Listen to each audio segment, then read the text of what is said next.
All right, let's jump into it. What an incredibly frustrating trade this is sort of working out to be. Look, everything's ticking along nicely. Aussie was sort of breaking out. We actually, as you can see last night, we sort of took out those sort of weekly highs, only somewhat, but certainly coming through quite strong. And this is the thing, last couple of sessions, we've had these great sell downs. We've had equally sort of, I don't know if you use the word impressive, but, equally balanced rallies to sort of come back up. I mean, you can see this. It's really just in this big range over here.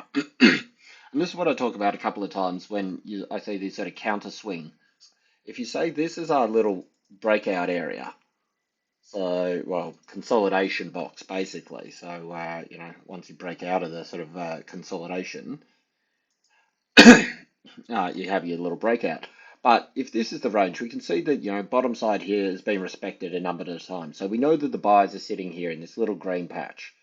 You can see them sort of where they started here, you see it here, you see it here, you see it here. We know the sellers equally are sitting at the top up here. We can see it here, and obviously, as we had previously marked out, sitting over here. So really, it's just ranging. And when you have these sort of ranges here, you'll get these little attempts to come down, but generally they'll come with a counter swing. So I'll show this again with because it's relevant with what's happening with the YUAN at the moment. But you see this little counter swing that's come out the bottom over here. Now we see it sort of pop out the top over here. Not an equal sort of move to it all, but so this would be more here.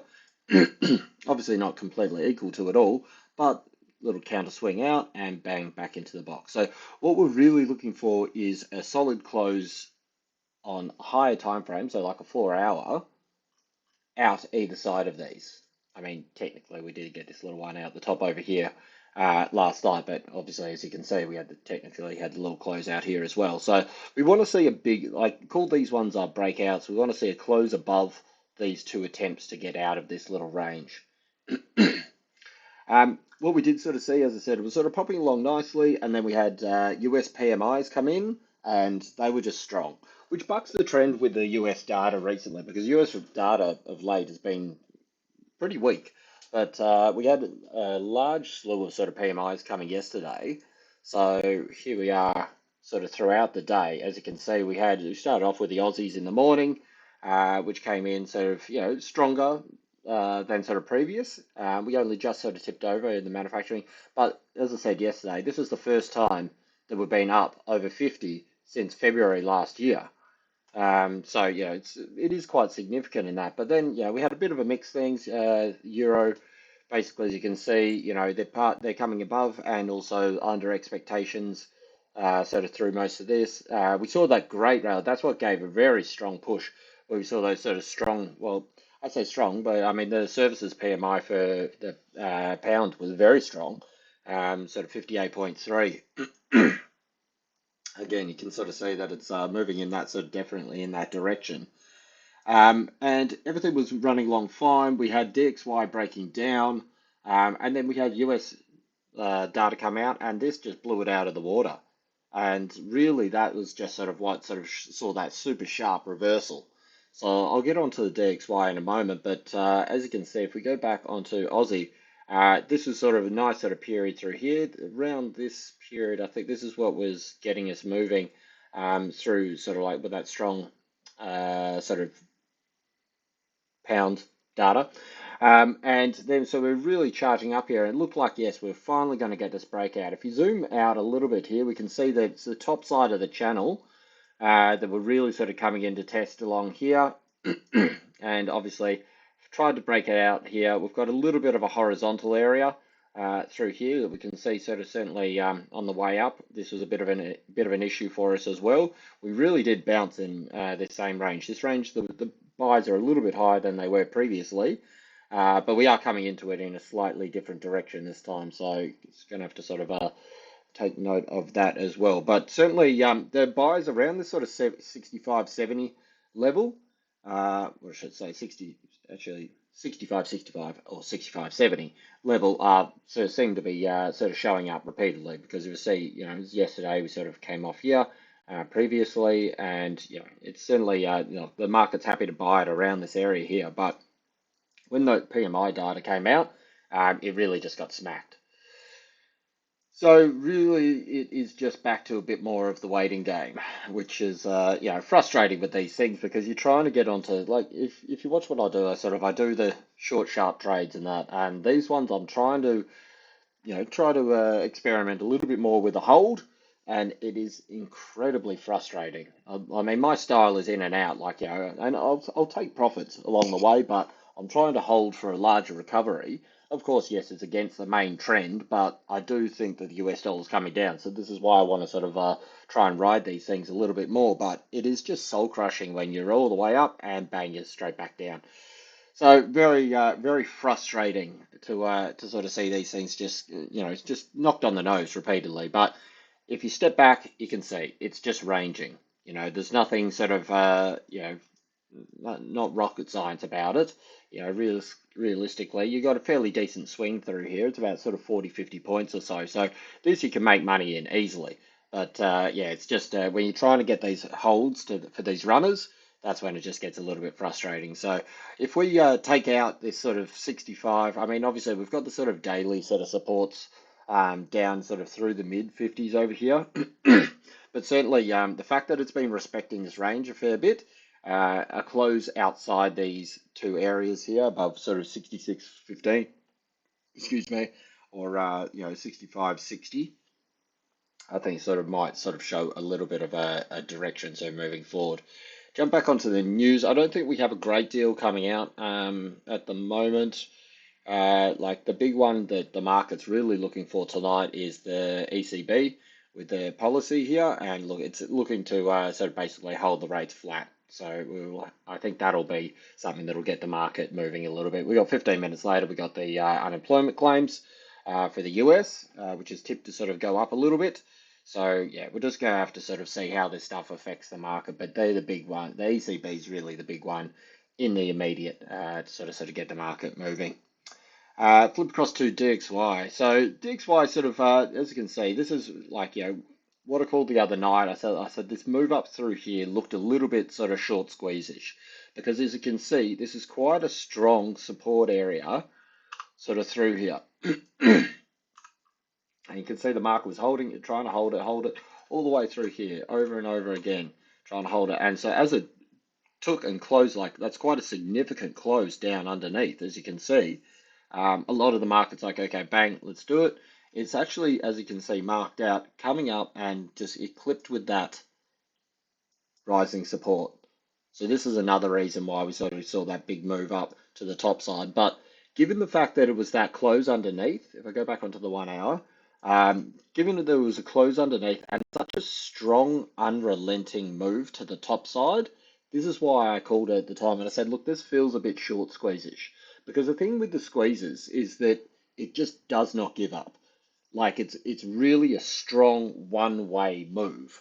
And there you like it's not like a choppy exchange back and forth, back and forth, back and forth like this. Like, people buying it, people selling it, people buying it, people selling it. No, they just don't. If you're short here and you're like, okay, I bought the break, there's the close, come back up here, little back test here, cool, okay, get my shorts on and then they start to move it up, they do not stop till they literally have squeezed you and burnt you out. And that's generally like, I mean, you can see this tiny little area here through this falling resistance where they stop to think about it for a second with a break retest and then they just went for another leg. But the thing is with these, as you can see, it's just unrelenting moves in one direction. And these are generally the points where they're just driving it up, not giving anybody a chance. Because the thing is, if you go, okay, look, I'm going to get short here, it goes up and then comes back down like this and then moves up here. This gives you a chance to mitigate your position and maybe jump out if you go, okay, no, I've got this one wrong. They don't give an option for that. They just keep ripping it in one direction because people will be like, I'll have my stops above here. Boom. Oh, okay, that's it. That was the move. We're going up. I'll put my stops above here. Bang, rip it up again. And that's why at the time I called this and I said this feels a bit short squeeze-ish, and you can see the reaction. Bang, right down afterwards. So yeah, I think it's hard to call what's happening with DXY. We did technically kind of get a bit of a back test of this range. And this is what I was saying. I would have liked to see this gap close. So obviously a little bit of a further sort of continuation down to the bottom side here. But, you know, within a sort of, and this is just how I've drawn it. I mean, realistically, you could say that this was sitting here because this was the highs. These are the highs back then. But just as I had it drawn, this was really that range. This was the breakout, a bit of a stuff around. Here's your back test, and it flies through. So where we are from here, look, it broke this rising support. It's come back and okay, it's trying to reclaim to get back into this range. I think the two sort of keen areas to look for now are up along here. Let's make this a slightly different color. Let's just call it the zone, whatever. Template zone, this one. This high over here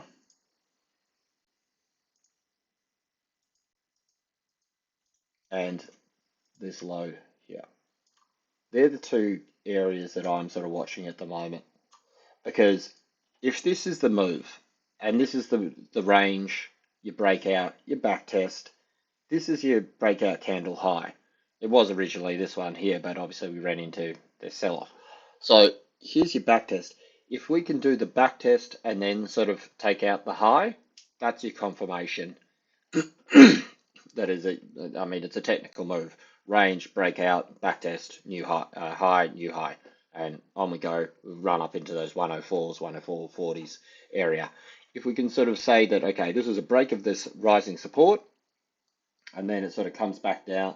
This is obviously sort of like news driven off those PMI data, and say the ECB shock the market also and come in tonight and come in a little bit stronger, obviously making up such a large portion of the DXY, this will drive it back down. If we take out these lows down here, then this is your back test. You've tried to go for your breakout and it's failed. And you've sort of seen like something along these sort of lines. This isn't exact for the moment, of course, but this would be the kind of thing you'd be looking for. It's like a little bit of a sort of channel coming down through here. So they're the two keen areas that I'm looking for. 102.74 and 103.82. But this is if you go back to a couple of my videos, I think on the weekend video, or you know, a couple of those daily takes and that, this is the area that I said I was waiting for to see what was going to happen around this 102.7 area. And of course, you know, that's what happened. We got that reaction. We got the move up. So now it's to sort of see, are we going to get this as a back test to continue to move up to this top side here? Is it going to be something along these lines? And you have some sort of channel breaking out this way?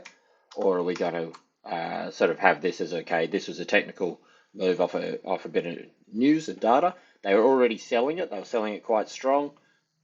Market gave reason to buy it a little bit because of the technical move here, the PMI data that came out. Is that enough, or is that because they were already selling it? Now the market's pushed it up here. Has this just given them another reason, a better price to sell more? Because the thing is, if the market is moving in this general sort of direction to the downside here, the fact that it's just popped up here, the people that are selling it are like, that's great. You know, I thought I was going to have to sort of book my profits and take them and sell it down here, but you've given me a higher chance to sell into, and we push back down over here. So, yeah, I think they're going to be the sort of confirmation levels for it all. Gold got slaughtered, absolutely slaughtered on this. As you can see, sort of my thoughts yesterday were sort of like, you know, buys moving up, buys moving up, buys moving up. I thought we'd get up here, a little bit of a back test, and then potentially sort of moving on, but as you can see, sort of like once it gave up, I mean, even before it gave up, but certainly once it gave up this sort of little rising support that it was respecting through here, it's just gone poof and sort of really come down here. So we've blown out the lower levels. This was an area that I said probably around that sort of 2009, 2010, obviously a little bit higher here, 2011, we sort of started to get a bit of a reaction. Underneath here, we've got a little bit of a zone sort of setting up, but if you could say this is your little area here, a little short-term consolidation through here. So you can see that sort of like, you know, this is what I say, how support and resistance are the same thing. You've got the buyers that have supported it a long way along here, and now we come back over this side here. That first little bounce, where did it come to? Exactly in line with where the buyers were previously. So the people that were long here, long here, long here, they're sort of gone, okay, here's a chance to sort of like, woof, oh, we got blown out, comes back up here, that's fine. I'll get rid of my longs from here. And bang, pushes back down. They can get themselves out for even. That's the mentality behind that kind of thing.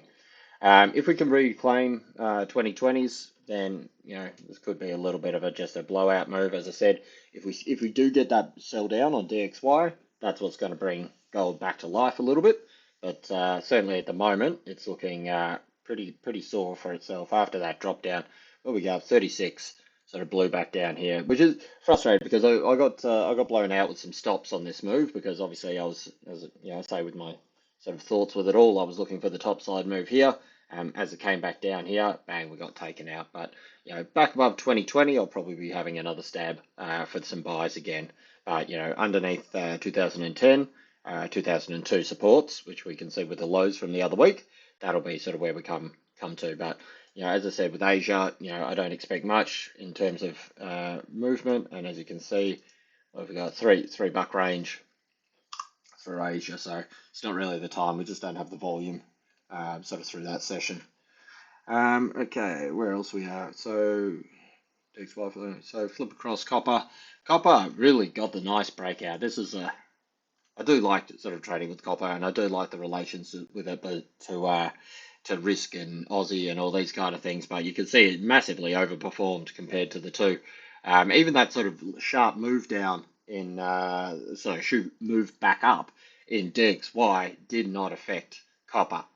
I think the driving thing with copper at the moment is very much sort of the China stimulus stuff happening. I think sort of like if they are going to pump a bunch of money into the market, it's going to help with those companies. Obviously, those companies are going to sort of be moving up, moving off the absolute sort of the ground bottom lows. And obviously, if they're moving up, they're going to be sort of producing a bit more. And I think that sort of China's going to sort of start sort of pulling a bit of weight to push things. And obviously, as they do sort of spring back to life a little bit, and a couple of these companies come back into action, or sort of seem to be doing a little bit more in the whole economy, that obviously the demand for copper is going to be rising a little bit, and I think the market's sort of agreeing with this, hence this big move here. So this is the move that we were looking at through this little consolidation box here.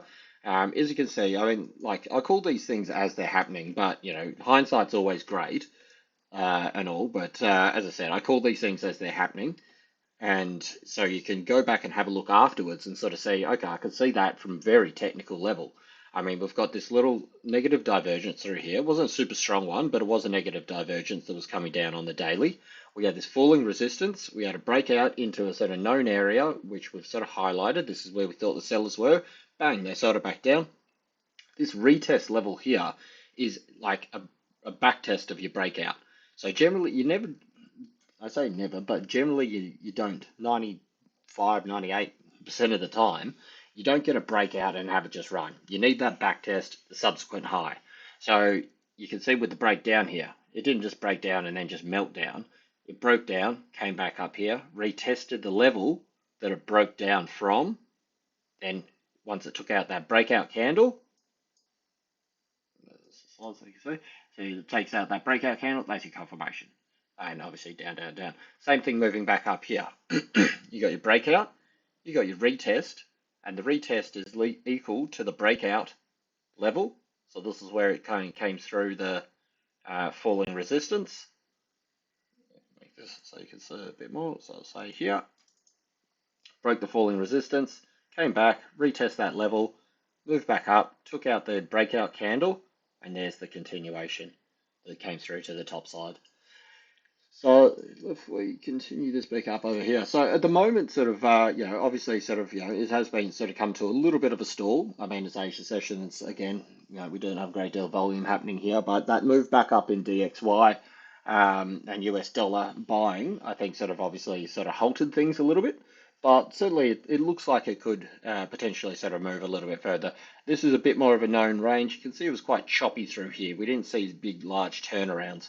So realistically, back up to the top side over here at say 393, This is a previous area which, obviously we hit our sort of price targets perfectly here, and we saw the sell down. Came and charged up through here end of the year, and then like everything's been selling off all the way through January. So you would expect with this, with a bit more sort of RSI room to move with Stotch, that this would sort of continue back up to the top side here. The issue you're coming up with once it does move up over here is the underside of this previous channel that it was in. So that is going to act as a little bit of a resistance. We've got this known horizontal area where the market, you can see how many times they've loved to sell it from here. They're like, bang, give us another opportunity, we'll sell it down. That'll happen again. So it's not going to come up here. Look, anything's possible, so it could. But I would say working on the idea that the percentages are in your favor, I would say this is going to be the sell down area. I would say it's definitely going to come up and touch it because you can see there's no real turnaround in this area. Yeah, you've got these highs going back here, but obviously I think the fact that it's gone through it a couple of times negates these technical highs here. If the sellers were sitting here, well, they've been blown out. If they had another shot, you can see they tried to sell it down, but it really charged through. So my feeling is we're going to come up and test this top area here, and then, anything could be happening from this. So from here, we could sort of see range is one option. Second option is to sort of come up, pull back a little bit, and then go charging through. Or the third option is that we see a little bit of a head and shoulders, which would be giving shoulder, head, shoulder.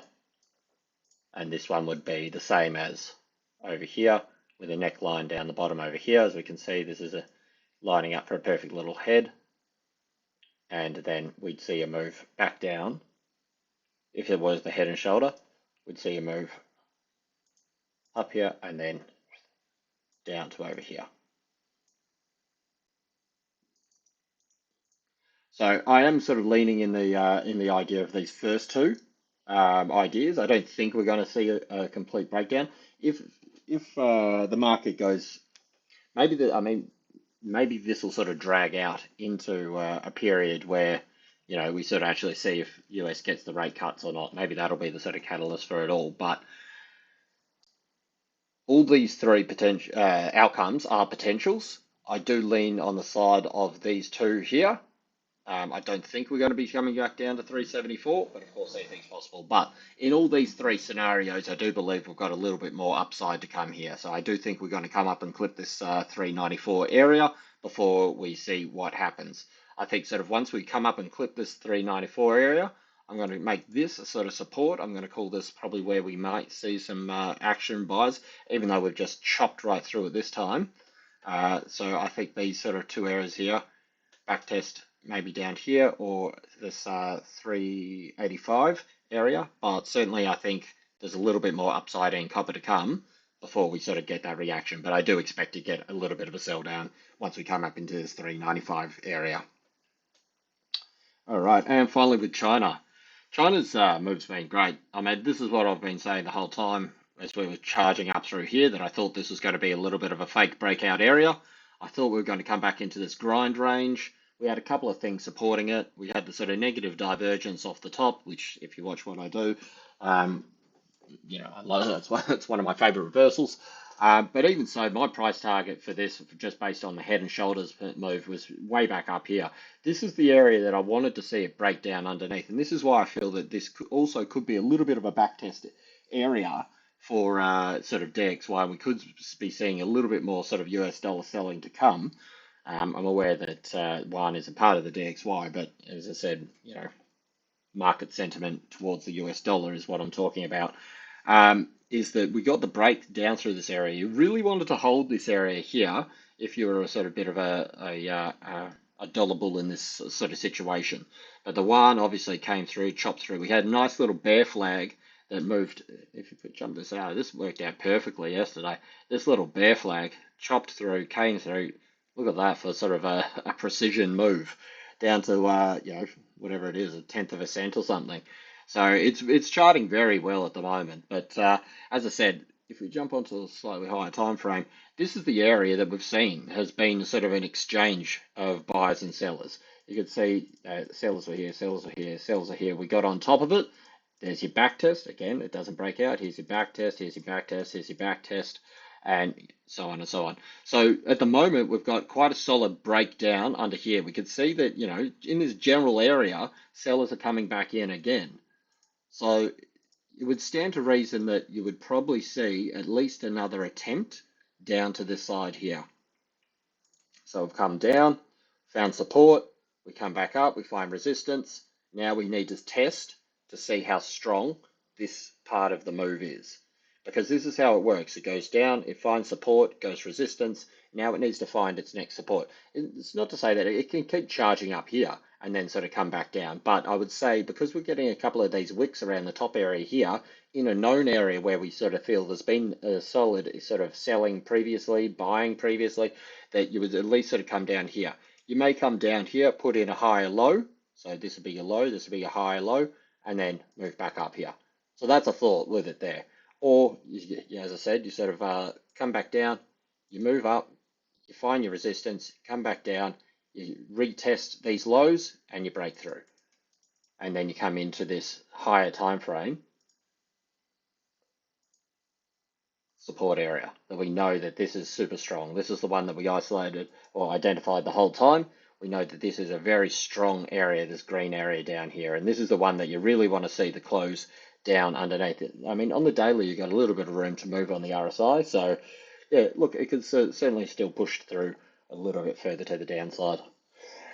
But that's about it from me. I've also started doing another couple of little charts just to sort of change things up. I just do, look, at 5 charts, 5 minutes. I do the euro. I do, what is it? Euro New Zealand. I do, what else have I got on there? Uh, yeah, New Zealand yen. Yeah, New Zealand yen, US dollar CAD, US dollar yen, and Euro Aussie. And yeah, just do a little five minutes, 5 charts, just show some setups. Got a really nice head and shoulders break on that Euro yen. Sorry, not Euro yen, USD yen last night. So yeah, it's something different to do. If this is a bit too much content and a little too much talking, those ones are nice because they're just nice, sharp, short ones. 5 minutes, 5 charts, 5 setups. All right, that's it from me.